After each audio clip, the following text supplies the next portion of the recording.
А во всех СМИ опять говорят о мигрантах. Досмотрите это видео до конца, и вы узнаете, какие нововведения из-за наших соотечественников. Подписывайтесь на обновления, и точно будете в курсе всего самого важного. В подмосковном городе Котельники установят камеры и увеличат количество полицейских в связи с большим числом мигрантов, работающих на рынке Садовод. Об этом сообщил губернатор Московской области Андрей Воробьев. Рынок Садовод находится рядом с городом. Из-за этого в районе много мигрантов и резиновых квартир. Люди переживают. Такое соседство не всегда бывает спокойным.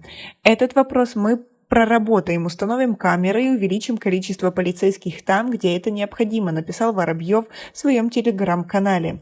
На сайте правительства Московской области уточняется, что в Котельниках установлено почти 1700 камер системы «Безопасный регион». Кроме того, около 3/4 всех подъездов в городском округе оснащено видеонаблюдением системой распознавания лиц. Согласно данным МВД, с января по май 2022 года в России на учет миграционной службе встали 6,6 миллионов иностранцев и лиц без гражданства, что почти вдвое выше, чем год назад. За первый квартал в страну въехало 842 тысячи трудовых мигрантов, что в 4 с лишним разом выше уровня 2021 года. По данным МВД России, количество преступлений, совершенных иностранными гражданами за 11 месяцев прошлого года выросло почти на 10% по сравнению с позапрошлым годом. Ведомство отмечает, что данный показатель стал наибольшим за последние 5 лет. Согласно статистическим данным МВД, с января по ноябрь 2021 года в России иностранцы совершили 33 700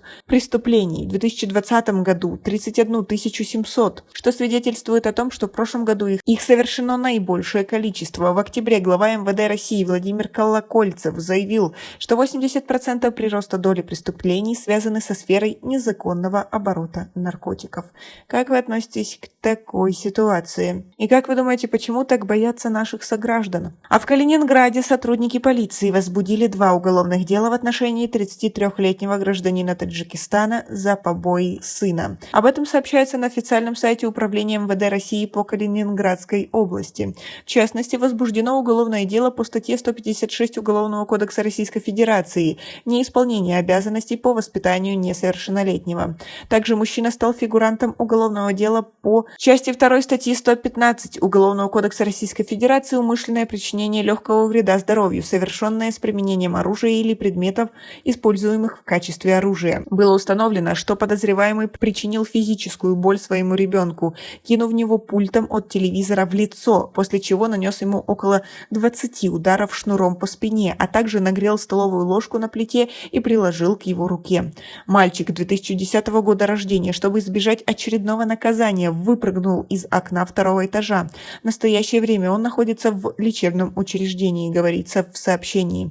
По данным источника, таджикистанец на законных основаниях находится на территории России. Ранее на учете в органах внутренних дел данная семья не состояла. Сейчас отец ребенка задержан сотрудниками полиции и помещен в изолятор временного содержания.